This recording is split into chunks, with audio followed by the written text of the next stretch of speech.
Molt bé. Moltes gràcies. Per votar el 9 de novembre ja ens han dit moltes vegades aquí i per assegurar que puguem votar també és molt important l'11 de setembre. Per tant, a veure si aquests 2 milions si són l'11 de setembre i arrosseguen alguna més perquè es compleixin aquestes xifres que comentaves. Passem ara doncs, a la fase després, com és tot aquest procés del pas a la independència. Gràcies, bon dia. A mi m'han demanat que agarre la llanterna i mire què passa després del 9N, que té un risc, que és que no ho sabem ningú, el que passarà. Per tant, jo explicaré el que seria normal i l'any que ve ja me direu si això ha passat. Dues prèvies, una m'agradaria dir el nom del Santi Pons, que és el exmembre del secretariat de l'ANC mort que estan enterrant ara mateix i recordar-lo perquè va ser una persona molt important en els inicis de l'assemblea. I després explicar-vos una anècdota que m'ha fet molta gràcia. Avui fa 25 anys exactes, a aquesta hora, un grupet de molt poca gent es va juntar a Trompea, a la part de dalt de Tallinn, va desplegar la bandera estoniana. Estònia era la primera vegada que es desplegava i es van donar la mà començant la Via Bàltica. Avui fa 25 anys exactes de la Via Bàltica. Ahir me va agafar un atac de nostàlgia i li vaig enviar un correu a un bon amic estonià, l'Andrés Kusk, un poc allò dient, ostres tu, 25 anys, no? Sembla mentida. I em va dir una cosa que m'ha frapat molt, em va dir, és que ni me'n recorde, és com si no m'hagués passat a mi. Ho dic perquè nosaltres ens pensem que estem fent una cosa única en la història i escolteu, és molt normal això que estem fent. Ho han fet molta gent davant de nosaltres. Avui Estònia, 25 anys després, aquell dia la Via Bàltica era més difícil perquè tenia el KGB i l'exèrcit en contra. No era el mateix manifestar-se tots contents que manifestar-se amb l'exèrcit soviètic a davant. Aquell dia va ser un dia molt difícil per molta gent, però 25 anys després ni se'n recorden. Són gent normal, que viu en un país normal, que ningú discuteix. Doncs recordem això de ser 25 anys nosaltres. Què passa després del 9N? L'Elisenda ha dit una cosa que és clau, que és el nombre de votants. Jo la meva sensació és que n'hi haurà un boicot per part des del no. N'hi ha una possibilitat molt remota de que el Constitucional acabi autoritzant la consulta. Jo no la descartaria. És molt remota, però no la descartaria. Però estic segur que fins i tot si passa això, és el no la boicotejaran, per un argument molt senzill. El govern del PP demanarà al Constitucional que no l'autoritzi. Per tant, si l'autoritza, l'estarà autoritzant contra el PP. I per tant, els del PP diran que no van a votar. Per tant, hem de comptar que el gruix significatiu dels partidaris del no no votaran. La dada, per tant, la dada important, per tant, serà la de participació. I sobre el cens que tenim, que és de 5.400.000 al Principat, doncs la xifra dels 3 milions que diu l'Elisenda seria la que faria imparable. Si n'hi ha 3 milions de votants, voten el que voten, s'ha acabat. Ja no n'hi ha res de què parlar, això ja està. Òbviament, si n'hi ha 2 és molt mal per nosaltres i, diguem, a partir d'ahir, entre el 2 i el 3, com més s'acosta, millor per nosaltres. Però el 3 seria definitiu.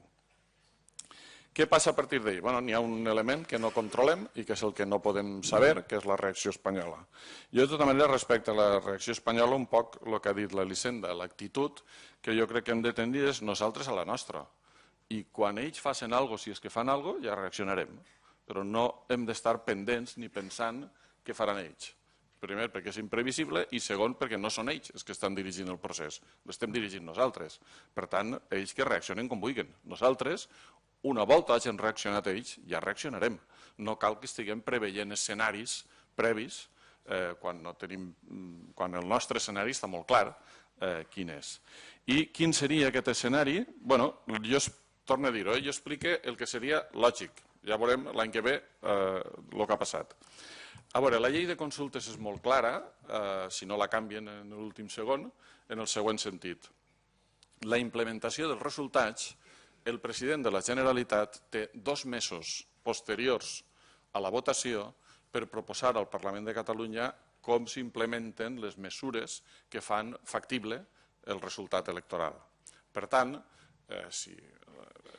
partir del 9 de novembre, 2 mesos és el 9 de gener, en aquest període de temps, és a dir, abans del 9 de gener, el president de la Generalitat ha d'anar al Parlament i ha de dir n'hi ha un mandat democràtic popular, que suposem tots que és la victòria del sí, i per tant iniciar el procés d'independència, i proposem, perquè ell també ha dit ja el president de la Generalitat que no proposarà res ell sol, sinó que serà una proposta del bloc de partits que donen suport al procés, proposem que això es faci d'aquesta manera i d'aquesta manera. Quines possibilitats n'hi ha? Home, bàsicament només n'hi ha dues. No sé si seran capaços d'inventar una tercera, però bàsicament només n'hi ha dues. Una, acudir directament a la declaració unilateral d'independència, que jo veig molt difícil que aquesta sigui la via immediata, la del 9 de gener, diguem-ho així. Dependrà de la reacció espanyola, poden obligar-nos a anar directament a aquesta via, o l'altra és iniciar el procés de negociació amb Espanya i amb la Unió Europea per la secessió, no negociar res que no siga la secessió. Si n'hi ha 3 milions de votants, no n'hi ha ningú polític català que siga capaç de fer marxa enrere. Per tant, depèn de nosaltres. No es podria negociar res que no fos la secessió. Sobre la declaració unilateral d'independència, a veure, una cosa que ha de quedar molt clara. Tots els països del món han fet una declaració unilateral d'independència, que posteriorment s'ha negociat. Per tant, no cal que fem tant d'escarafall. Excepte Txèquia i Eslovàquia, que ja ho havien negociat abans, i excepte Escòcia i Gran Bretanya, si guanya el sí a Escòcia el dia 18, excepte aquests dos casos, tot el món ha fet declaracions unilaterals d'independència. Estònia, Eslovènia, qui vulgueu. Que posteriorment, al cap d'2 mesos, el govern afectat accepta i s'assenta a negociar. Per tant, la declaració unilateral d'independència no té res d'estrany en el context internacional. Però en qualsevol cas, la negociació és millor. Això és un divorci, els divorcis sempre és millor que siguin d'acord que a les males. Si no n'hi ha més remei es fan a les males, però sempre és millor que siga a les bones. Com s'hauria de fer aquesta negociació? Bé, una possibilitat, i el precedent del Quebec i la sentència de l'acord canadenca seria aplicable en aquest cas, la possibilitat més clara és que davant l'obstacle que Espanya presenta de la Constitució, la negociació es fes en base a reformar ràpidament la Constitució espanyola. Tan ràpidament com que fa 2 anys la van reformar en 2 setmanes. Recordem-ho. És a dir, no estem parlant de... És a dir, seria completament inacceptable que ens digueren 1 any o 2 anys. Això seria absolutament inacceptable i no s'hauria d'acceptar. Ara, per estalviar un problema jurídic posterior a Espanya i a Catalunya, a tots dos, tindria un cert sentit negociar una reforma de la Constitució que permetés la secessió. I aleshores ja no n'hi ha cap problema, la secessió és pactada, es fa tranquil·lament i no n'hi ha cap problema. Si no volen, fem la DUI, fem la declaració unilateral i ja està. És millor fer-ho, però si no volen, tenim l'altre camí. Com es fa aquest pacte de reforma de la Constitució? Els escocesos, que és l'exemple que tenim al davant, han pactat ja amb la Gran Bretanya que en cas d'independència n'hi ha una negociació de 14 mesos per portar endavant la proclamació d'Ir. Escòcia no proclamarà la independència el 19 de setembre, sinó que la proclamarà el febrer del 2016. Algú dirà, home, però ara hem d'aguantar tot aquest temps? No, perquè no estem parlant del mateix. És a dir, en el moment en què es comença aquesta negociació, n'hi ha una fase de transició. Nosaltres, fins el dia que se fa aquest pacte, jurídicament som espanyols. El dia que es proclama la independència, jurídicament som catalans. I al mig és una fase grisa, en la qual la Constitució espanyola s'aplica encara al territori català, però ja no s'aplica completament, sinó que comencen a articular-se, i això és el que s'ha fet a tots els països del món, comencen a articular-se mesures provisionals que van desmuntant la Constitució espanyola durant aquests mesos i donant pas a la Constitució catalana. Tipus, per exemple, n'hi ha un moment en aquest procés que l'Agència Tributària Catalana es fa càrrec dels tributs, i això es fixa.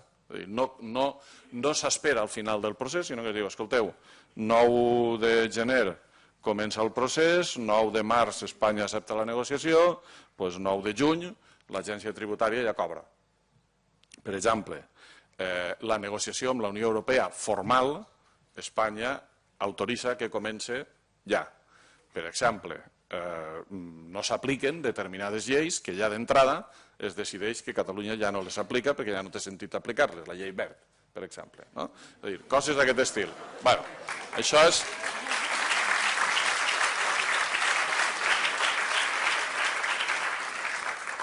Això és el model lògic. Tots sabem que la lògica a Espanya té dificultats per entendre-la i, per tant, és molt difícil que passi això. Però aquest seria el procés lògic. Entenc que alguna gent diga no, ho hem de fer demà mateix, el 10 de novembre ja hem de ser independents. D'acord, ho entenc perfectament, però ja no ve d'aquí. A mi m'agrada explicar la comparança de Montserrat. Quan tu puges a Montserrat en cotxe i veus els ciclistes, la carretera és la mateixa i la bicicleta és la mateixa, però la cara que posen pujant i baixant és completament diferent. Nosaltres, el 9N és la baixada. Comença la baixada i n'hi ha un model lògic de fer les coses que convé a Catalunya, que convé a Espanya i que convé a la Unió Europea, que és fer una negociació com a màxim, en el pitjor dels casos, d'un any. I desmuntar de comú acord i tranquil·lament l'estat espanyol i construir el nou estat. Si no volen, no passa res, fem la declaració unilateral i s'ha acabat. I no cal esperar un any per fer la declaració unilateral. La declaració unilateral es pot fer l'endemà i ja està. I a partir d'ahir negociaran ells en unes altres condicions perquè ja no seran les mateixes. Això per un costat. Per l'altre, no cal que ho diga, la mobilització popular és la clau i per tant cal que continuï. En aquest país tot el que ha passat per la mobilització popular i per tant estiguem tots preparats perquè aquest 11 de setembre no siga l'última gran manifestació, n'haurem de fer segurament una altra. I després, des del punt de vista polític, el que seria lògic és que es plantegés un govern d'unitat, perquè evidentment aquest procés s'ha de fer des de la màxima força política imaginable. Jo fins i tot plantejaria a l'estil Tarradellas, és a dir, jo crec que no n'hi hauria massa dificultat per fer un govern d'unitat, Unió, Convergència, socialistes, diguem, catalanistes, Esquerra Republicana, no crec que sigui complicat, Iniciativa i la CUP no crec que acceptaren entrar a un govern d'aquest estil, però igual que va fer Tarradellas en la transició, probablement es podrien articular fórmules com tindre dos consellers sense cartera, un de la CUP i un d'Iniciativa, que simplement participen del debat del govern sense responsabilitzar-se de l'execució de les tasques de govern. I a partir d'aquí, ja la resta és senzilla. S'ha de fer una llei constitucional catalana o una constitució provisional, com li vulgueu dir. El jutge Vidal sembla que està redactant-ne un model, que és la que entra en vigor el dia 1 de la independència. Penseu que la llei internacional és molt clara, totes les lleis espanyoles seran d'aplicació a Catalunya després de la independència. L'únic canvi és que les desmuntarem quan vulguem sense demanar permís a ningú. Però per garantir la continuïtat jurídica, totes les lleis espanyoles són vàlides a Catalunya l'endemà. Per tant, és urgent que la primera llei siga una llei constitucional que deixa clar que això és un període transitori, que ja les anirem desmuntant i que els principis bàsics és que ja som un estat independent. Aquesta llei constitucional no cal que la facin els partits, no cal que es vote, no cal que res, ha de ser una llei curta, petita, molt clara, tots els estats l'han feta. A partir d'ahir s'han de convocar eleccions, han d'haver eleccions constituents, els partits polítics s'han de presentar amb una proposta de Constitució, ahir és on està el rovell de l'ou, tot això que hem fet fins ara ha d'anar a una Constitució en la qual evidentment n'hi haurà posicions polítiques diferents dels diversos partits i ja decidirem quin model d'estat volem. Aquestes eleccions constituents creen un Parlament Constituent que en un període habitualment com a màxim d'un any redacta una Constitució que és sotmesa a votació en referèndum per la població i ahí s'acaba. 25 anys després, com avui els passa als estonians, letons i lituans, ni ens en recordarem.